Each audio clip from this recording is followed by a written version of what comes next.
issue ever! Well, hello, and welcome to First Issue Ever, the only show that cares about the only number that matters in the world of comics, and possibly in the entire universe, and that is the number one. My name is Steve, and we can be friends, but only if you like and subscribe. See how this relationship works? How have you been? Did you ever do that thing with what's its name? Yeah? Nothing illegal, I hope. Good. Well, I'm here to tell you about a new number one. Yep, can you believe there's another one? It never ends. It's almost as if numbers are like infinite or something, and that there will always be number ones or something like that. Wow, my tiny mind could barely comprehend it. So let's get right down to it. Okay, I got the comic for you, and guess what? I know everyone's been waiting for it. All 4 of you subscribers. Hopefully there's more. Yep, it's finally the time that we do a Marvel comic. And now, more Marvel action on the Marvel Action Hour. Yep, that's right. Everyone's favorite comic book company now, because nobody likes DC anymore. At least they shouldn't. I mean, I don't. Before we get into it, I know I bash on Marvel and DC a lot, but Marvel, that was my universe back when I first started reading in the 90s. I love and still love the Marvel superheroes. The only reason I rag on it so much now is because the Marvel universe has changed in ways that maybe I don't necessarily agree with. I don't like the fact that they make these movies and they do well and they change the comics to go with the movies. Some people think that that makes me a fanboy or something like that, and if it does, then so be it. But that's just how I feel. And the comics came first. I mean, if you think about it in terms of the universe in time and space, people were making comics before TV, movies, or radio were ever invented. There were cavemen drawing little things on the wall, and the Egyptians had their hieroglyphics. That was sequential art, baby. That was sequential art. So, what I'm trying to say is that comics are the most important medium in the world. Here we go with our first Marvel comic. And boy, are you gonna be disappointed. Or not. It's Venom Space Knight, number 1, published by Marvel Comics. It retails at $3.99, and it's 20 pages with ads. I mean, that's kind of a drag, but I mean, it doesn't make sense. The Image comics are longer and don't have any ads, and sometimes they're actually cheaper.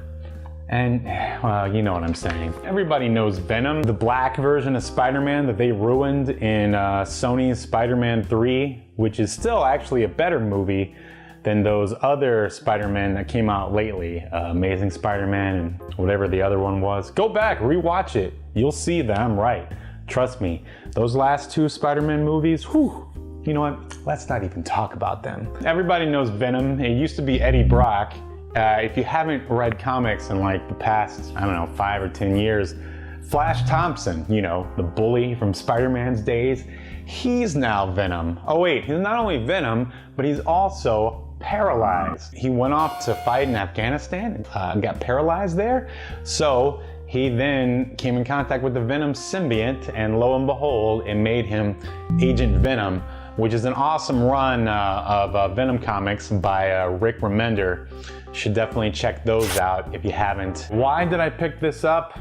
It's a concept that's so wacky, I thought I'd check it out. I mean, it's Venom meets Venom Space Knight. I mean, what were they smoking when they came up with that? Who are the ad wizards that came up with this one? If you don't know who Venom Space Knight is, don't worry. I'll be doing an episode on Venom real soon. Flash Thompson Venom got this spacesuit, which is why he looks a little robotic there in the face, and then not like, you know, the Venom with the tongue that we know and everything. So now, he's a dude wearing a symbiote, wearing a robot suit, or Space Knight suit, if you will. That's what it's come to now in mainstream comics.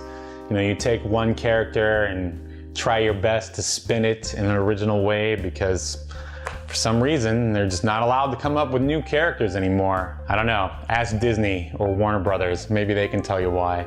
This is pretty much a one and done. Basically Venom Flash Thompson going through this weird alien city. They're basically showing off his powers. It's a lot of action, pretty fast paced, you know, not stuff that you really have to think about. One thing that's kind of funny is that he's constantly asking all these aliens exactly what an agent of the cosmos does, and nobody answers him. So he's supposed to go after this fugitive, and he finds the fugitive, and of course there's something a little bit different. Along the way he meets a suicidal robot, which is very reminiscent of the robot from Hitchhiker's Guide to the Galaxy, whose name escapes me right now. The book ends with Venom and his new suicidal robot sidekick driving off into the sunset, if you will, but you know, they're in space, so there's not really much of a sunset. It might sound stupid, and maybe it is, but this book was actually really fun, and it actually had the flavor of Hitchhiker's Guide to the Galaxy,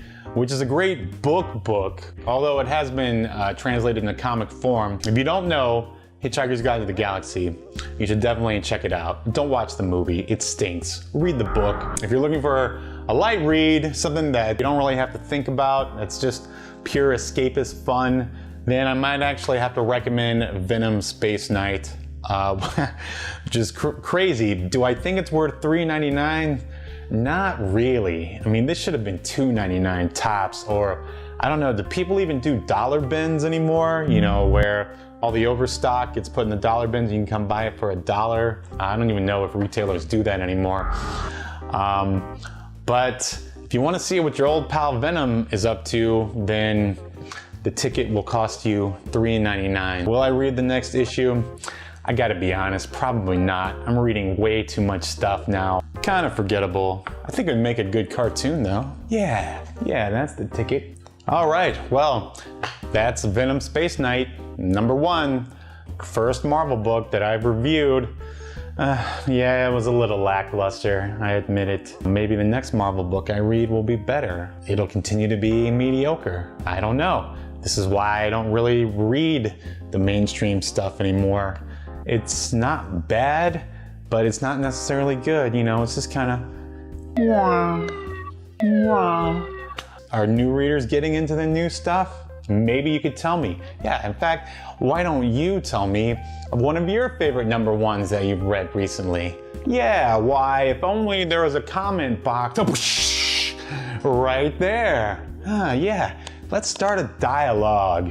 And maybe you could read Venom Space Knight #1 and tell me what you think about it. Oh, what a novel idea! If you don't want to comment, that's fine. I never really do either, but I could always use your subscription. Subscriptions are what make me shudder with anticipation. So my name's Steve, and this has been First Issue Ever. Thanks for watching, and we'll see you next time.